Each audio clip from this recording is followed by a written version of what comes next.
करोणी जताना कोणा कामा आले धन। जगद्गुरु तुकोबाराय म्हणतात, बाबांनो या भूतलावरती जन्माला आल्याच्या नंतर तुम्ही कितीही पळालात, कितीही रात्रंदिवस कबाड कष्ट केले, हाडाचं काढं केलं, रक्ताचं पाणी केलं, कितीही धनाचा संचय करून ठेवला तरी ते काही तुमच्या त्या ठिकाणी बरोबर तुम्हाला घेऊन जाता येणार नाही आणि तुम्हाला त्याचा उपभोग घेता येणार नाही। आता लक्ष देऊन ऐका, फार सुंदर आणि सोपं व्यवहारामधलं उदाहरण तुमच्या समोर मांडणारे आता लक्ष देऊन ऐकायचंय, फार महत्त्वाचं आहे।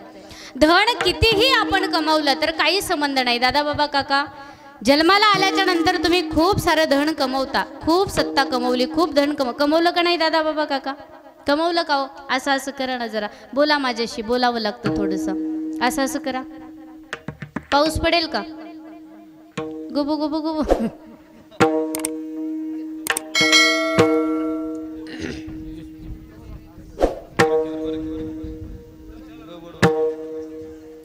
विठ्ठल विठ्ठल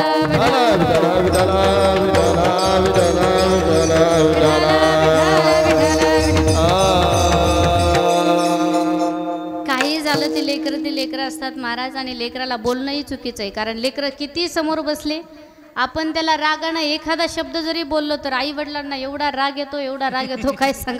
त्यामुळं मी लेकरांना चुकूनही कीर्तनामध्ये कधी बोलत नाही, फक्त सांगायचंय।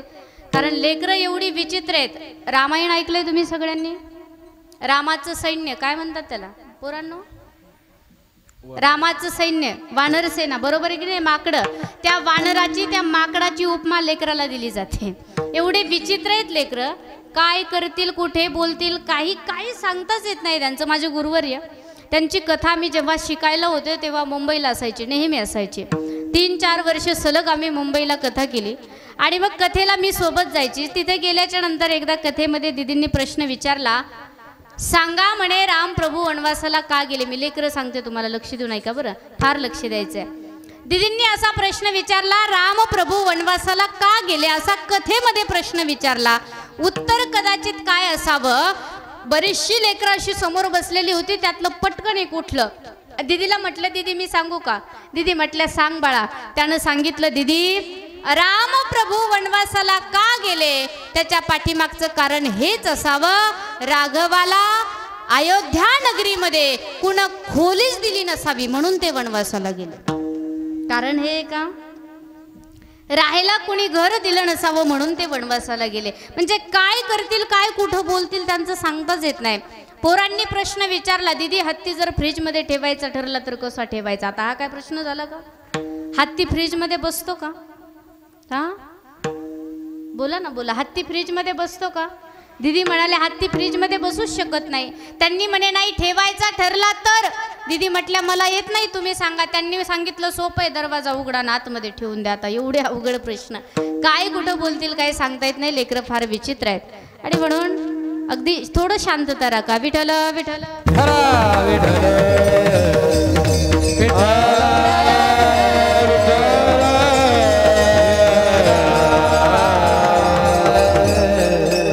विषय काय चालू होता आपला?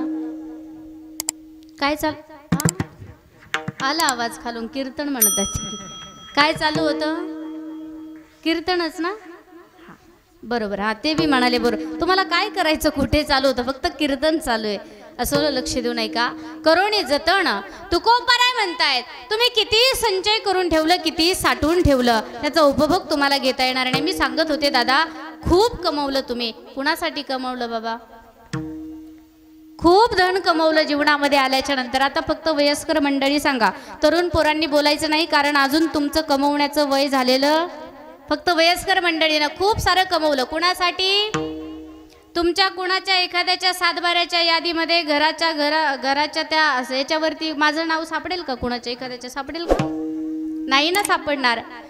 तुम्ही धन सत्ता संपत्ती कमवली, रात्रंदिवस कमवली, तुमच्या पोरांसाठी कमवली। खरं सांगू का दादा, ज्यांच्यासाठी कमवली मेल्याच्या नंतर तुम्हाला तेच पेटवणार आहेत, बरोबर आहे की नाही?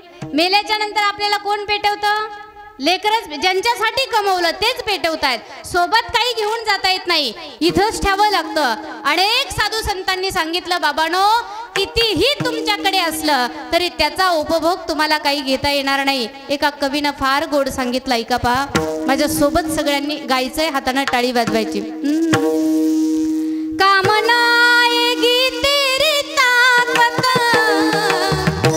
एकदा सर्वांनी टाळी वाजवायची जोरात. माता मौल्यांनो, पाठीमागे बसलेले सर्व पुरुष मंडळी हाताने टाळी. वा, क्या बात है. हरि बोल. काम नाएगी तेरी ताकत, काम नाएगी तेरी दौलत, काम नाएगी तेरी ताकत, काम नाएगी तेरी दौलत. छोड़कर अपनी ऊंची हवेली, छोड़कर अपनी ऊंची हवेली, अपने आंगन से उठना पड़ेगा. जिंदगी एक किराए का घर है, एक ना एक दिन बदलना पड़ेगा.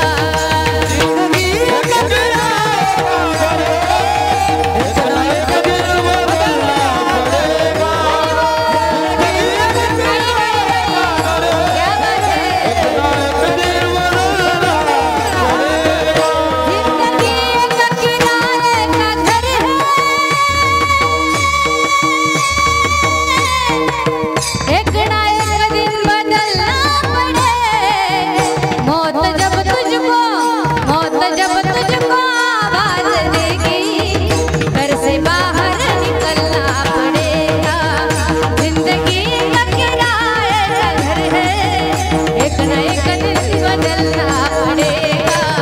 जिंदगी का किराए का घर है, एक ना एक दिन बदलना पड़ेगा.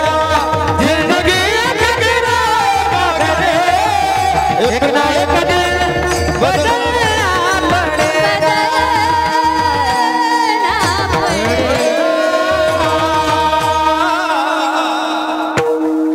अरे कितीही कमवलं तर कुठे ठेवायचं, इथेच ठेवायचंय.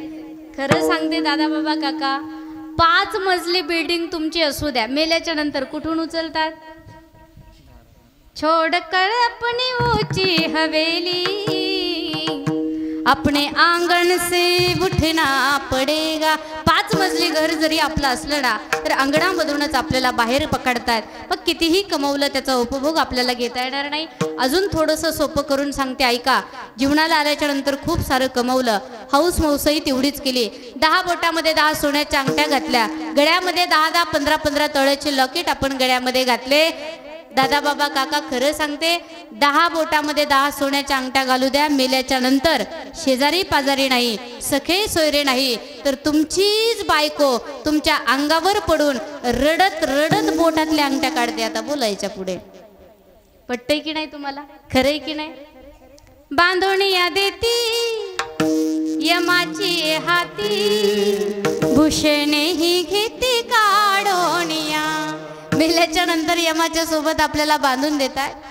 अरे फुटका मणी सुद्धा सोबत घेऊन जाऊन देत नाही. मग काय उपयोग आहे त्या धनाचा. कितीही कमवलं तर इथेच ठेवून जायचंय. तुकोबाराय म्हणतात, करोनी जतन कोणा कामाले धन. तुम्ही कितीही जतन करून ठेवलं, किती संचय त्याचा केला, तर त्याचा उपभोग आपल्याला काही घेता येत नाही. इथेच ठेवून जायचंय. प्रत्येकाला कळतंय धन आपल्याला सोबत घेऊन जाता येणार नाही. ते दुःखाला कारण आहे. सगळ्यांना कळतंय पण वळत, कळतंय आपल्याला सगळ्यांना पण वळत नाही. म्हणून जगद्गुरु तुकोबारांनी अभंगाच्या दुसऱ्या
ऐसे जाणता जाणता का रे होतोसी नेणता जगद्गुरु तुकोबाराय म्हणतायत धन दुःखाला कारणे हे प्रत्येकाला कळतंय पण वळत नाही म्हणून म्हणतायत का रे होतोसी नेणता तू नेणता होऊ नको बाबा. आपणही तसंच आहे आपल्या सगळ्यांना कळतंय धन दुःखाला कारण आहे त्याचा आपला काही संबंध नाही तरी सुद्धा आपण कळून न कळल्यासारखं करतो नेणता होतो. तुकोबारांनी मायबापाची भूमिका बजावत असताना लेकरासारखं समजावून सांगताय तो लक्ष देऊन ऐका. धन फार दुःखाला कारण आहे द्रव्याच्या मागे कळी काळाचा लाग म्हणून या संग खोटा त्यांचा. धन कितीही आपण कमवलं तरी ते आपल्याला शेवटी दुःखच देतं. थोडंसं लक्ष द्या माझ्याकडे. कितीही कमवलं शेवटी ते आपल्याला दुःख देतं.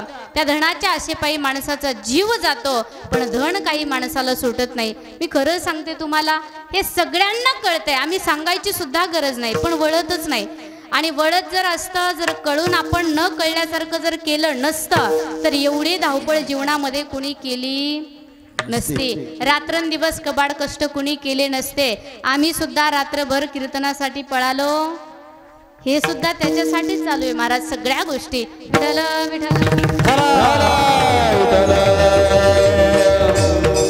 विठ्ठल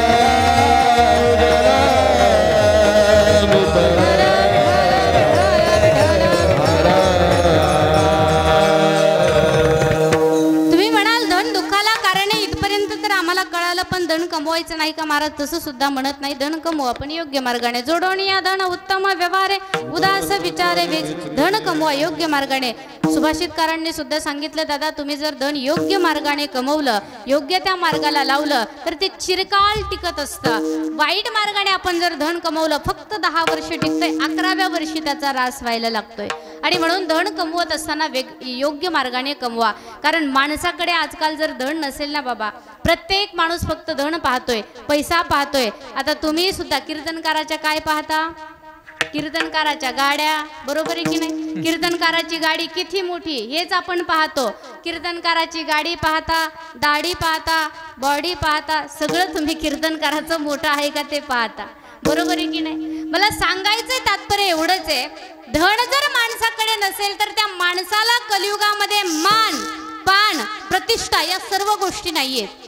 धनच जर नसेल तर त्याला कोणी सुद्धा विचारत नाही. माणसाकडे जेव्हा पैसा असतो ना तेव्हाच लोक त्याला सर्व मान्यता आहे जगी सर्व मान्यता आहे जगी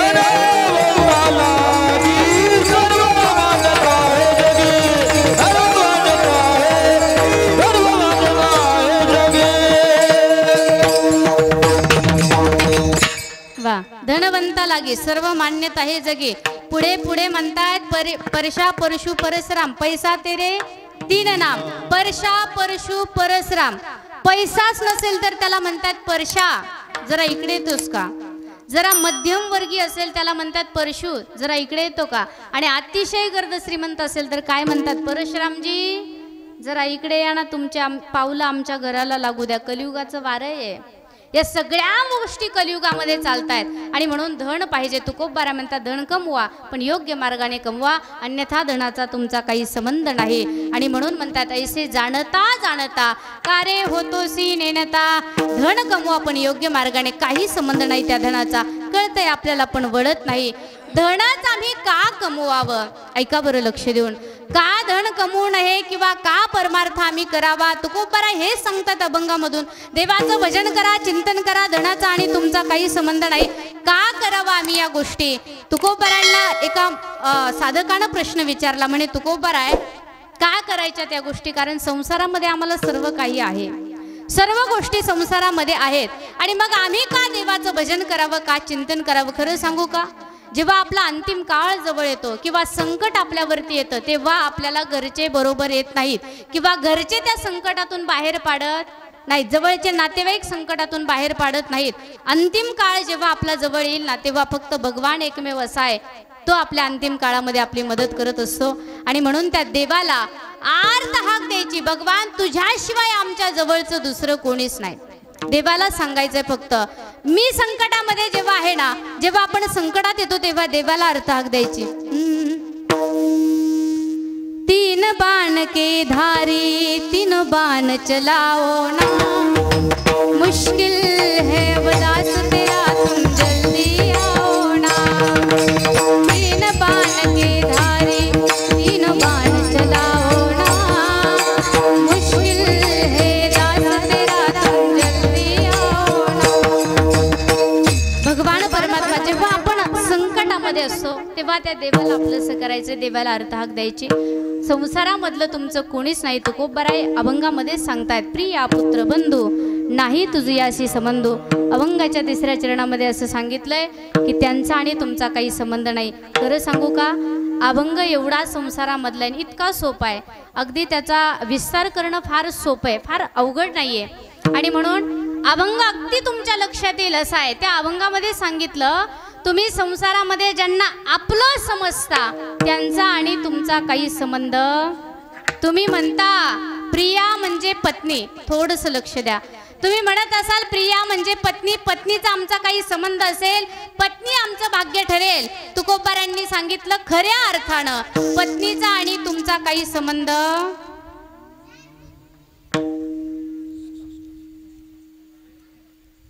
माझी इकडे बडबड चालू आहे आणि तुमची तिकडे चालू आहे, कोणाची कोणाला मेळ नाही। आता माझ्या पाठीमागे फक्त पुरुष मंडळी बसलेल्या, सर्व महिला मंडळी शांत बसतील, फक्त पुरुष मंडळीनं फक्त नाही म्हणायचं। काय म्हणायचं? काय म्हणायचं? मोठ्यानं फक्त नाही म्हणायचंय। आमच्या पत्नीचा आणि आमचा काही संबंध।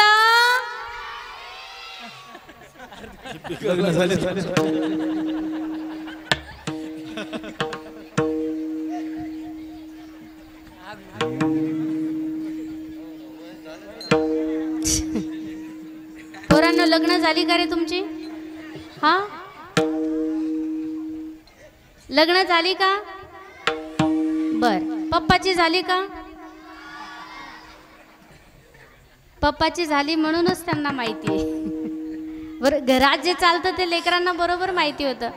एक सांगू का, आंतरवालीमध्ये लग्न तर झाली असतील बऱ्यापैकी, ज्यांची लग्न झाली त्यांनी नाही म्हणा, ज्यांची नाही झाली त्यांनी म्हणू नका। पोरांनो आता तुम्ही गप्प बसायचंय, कुणीही बोलायचं नाही। ज्यांची फक्त लग्न झाली त्यांनी मोठ्यानं म्हणायचं, पत्नीचा आमचा काही संबंध।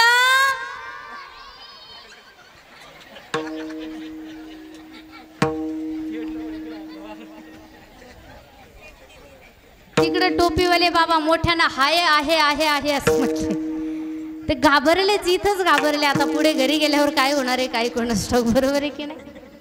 आहे म्हणतात, कुणी नाही म्हणतात, जरा मोठ्यानं म्हणा ना। लग्न झालीत ना पण सगळ्यांची अंतरवालीमध्ये लग्न झालीत का? थोडंसं मोठ्यानं म्हणा, कशाला घाबरता? एवढी मोठी गर्दी आहे, एवढ्या मोठ्या गर्दीमध्ये कोण नाही म्हटलं काही कळत? घरी गेल्यावर तुमचं काही हो, मला काय करायचं सांगा बरं? इथं आहे तोपर्यंत माझा तुमचा संबंध, फक्त मोठ्यानं नाही म्हणा। कशाला घाबरता? मी आहे पाठीशी, घाबरू नका। ऐका अजून एकदा, आउट ऑफ कव्हरेज एरिया जरा ताकदीनं म्हणा, यांना दाखवून द्या आम्ही सुद्धा तुम्हाला घाबरत। पोरांना तुम्ही नका बोलू, तुम्ही शांत राहा, लेकरं शांत राहतील। सर्व मंडळीनं पत्नीचा आणि आमचा काही संबंध। आवाज आला त्यांचा, पण आहे म्हणून आला, नाही म्हणून। आता असू द्या, तुम्ही नाही म्हणणार नाही हे मला सुद्धा माहिती आहे, मी गॅरंटीने सांगते तुम्ही नाही म्हणणार नाही। माता माऊल्यांनो, काय वजन आहे यांच्यावरती आपलं, त्यांची नाही म्हणायची सुद्धा हिम्मत कीर्तनात होत नाही। घरी गेल्यावर काय कोणास ठाऊक, इथं कीर्तनात त्यांची नाही म्हणायची हिम्मत। खरं सांगू का दादा बाबा काका, पत्नीचा आणि तुमचा काही एक संबंध नाही देखील आहे देखील।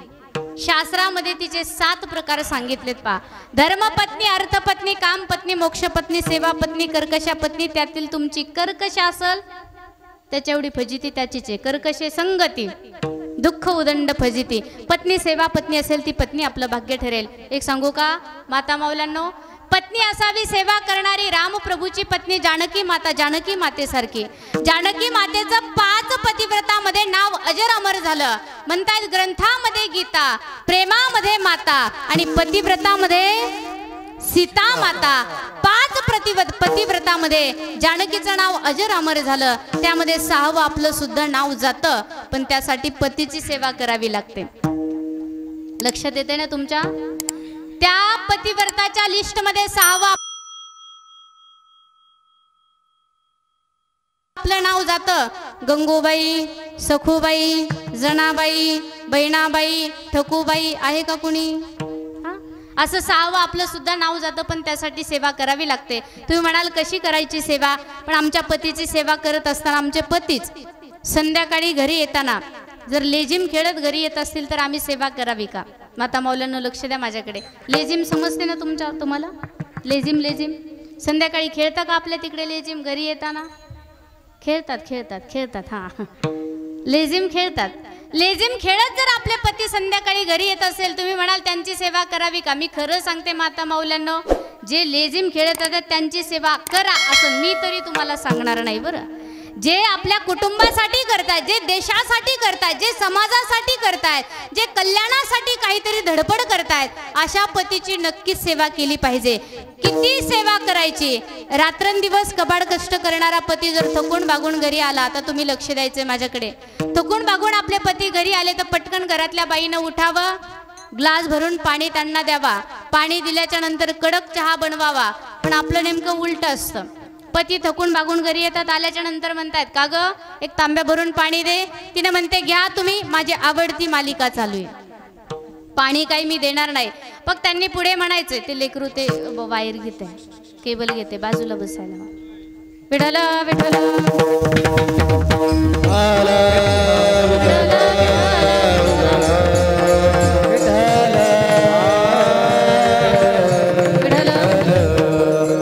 त्याला बसून घ्या पाठीमागे.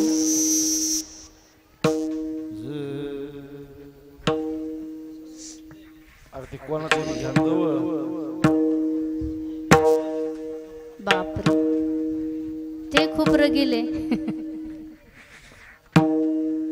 विठ्ठल विठ्ठल विठ्ठल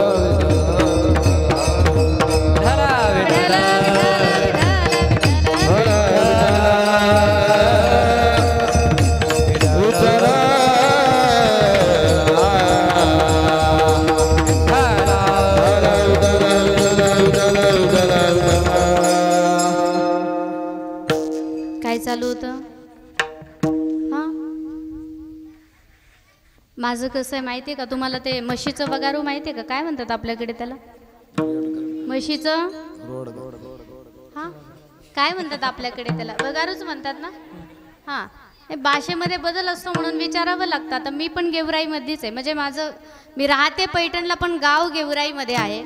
त्यामुळे अगदी भाषा आपली जवळपास एकच असावी, पण तरी सुद्धा बदल राहतो. गाव बदलला की भाषा बदलते, बरोबर आहे की नाही? कुठे वगारू म्हणतात, कुठे रेडकू म्हणतात, कुठे टोनग म्हणतात, असे वेगवेगळे प्रकार त्याचे असतात. म्हणून थोडंसं विचारावं लागतं. माझं काम आहे म्हशीच्या वगारासारखं, हिरवटीला लागलं की दूध सोडायचं आणि तिकडेच जायचं, थोडंसं धरून दुधावरती आणत जा. काय चाललं होतं आपलं? हा, पतीची जागर राहून कीर्तन ऐकतायत. पतीची सेवा करायची, पटकन उठायचं, तांब्या भरून पाणी, कडक चहा बनवायचा. आपण नेमकं होतो, पाणी तर स्वतः घेता. चहा बनवते का ग? माझी मालिका चालू आहे. तुम्ही एक कप काम करा, थोडा वेळ दम काढा. दम निघत नसेल तर गॅसमध्ये त्या ठिकाणी जा, किचनमध्ये. तिथे गेल्याच्या नंतर पातीला घ्या, 1 कप दूध, 1 कप पाणी टाका, थोडीशी साखर, थोडीशी पत्ती टाका, गॅसवरती ठेवा, चांगलं उकळू द्या.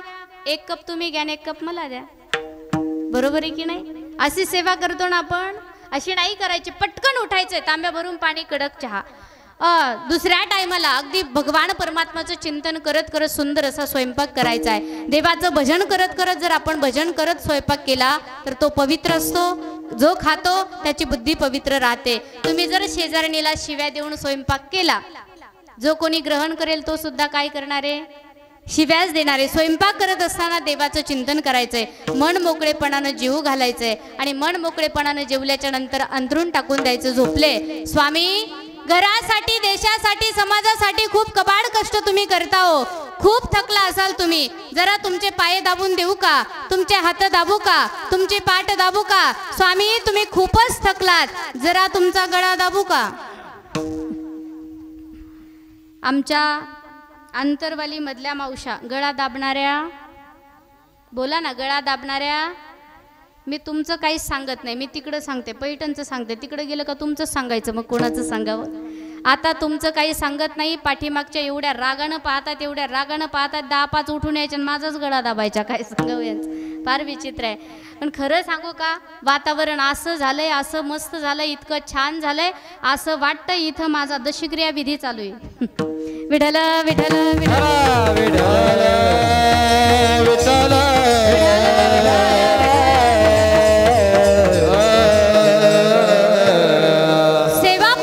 असेल तर त्या पत्नीचा आणि आपला संबंध, अन्यथा आपल्या पत्नीचा आणि आपला काही संबंध नाही. शास्त्रामध्ये तिचे 7 प्रकार सांगितले. धर्मपत्नी, अर्थपत्नी, कामपत्नी, मोक्षपत्नी, सेवापत्नी, कर्कशा पत्नी. अगदी अशा पत्न्या जर आपल्या असतील, सेवापत्नी असेल ती भाग्य ठरेल, अन्यथा काही संबंध नाही. पुढे म्हणतात पुत्र आमचा मुलगा आमचं भाग्य ठरेल, काही संबंध नाही तुमच्या पोराचा आणि तुमचा.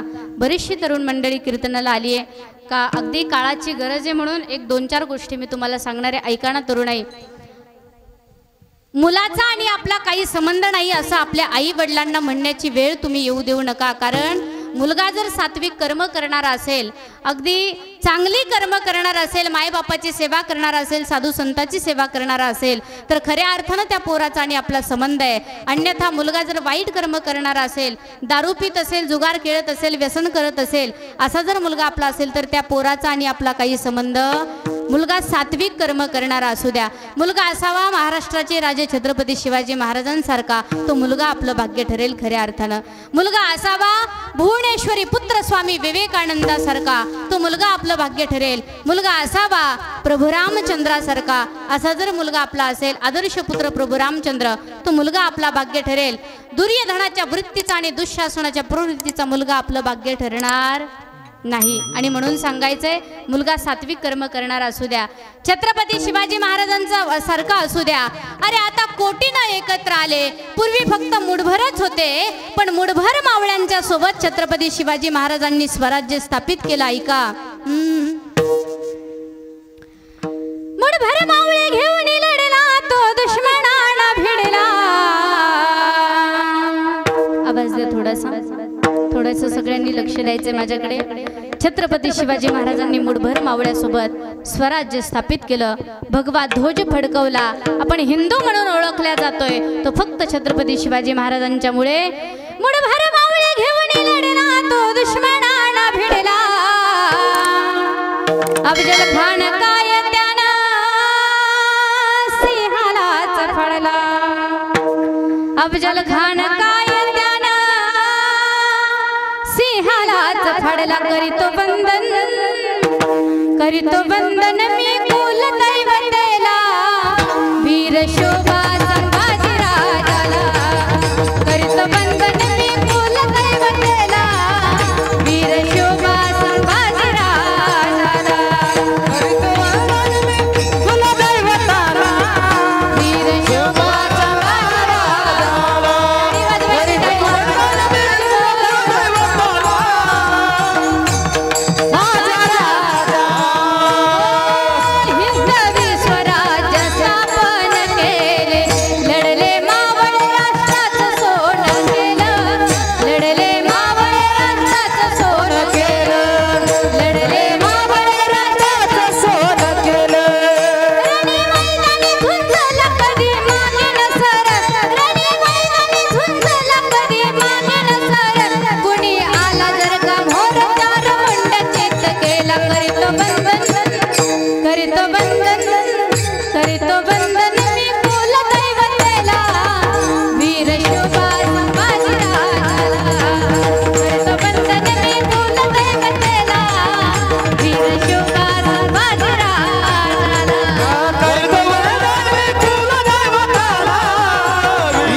करीतो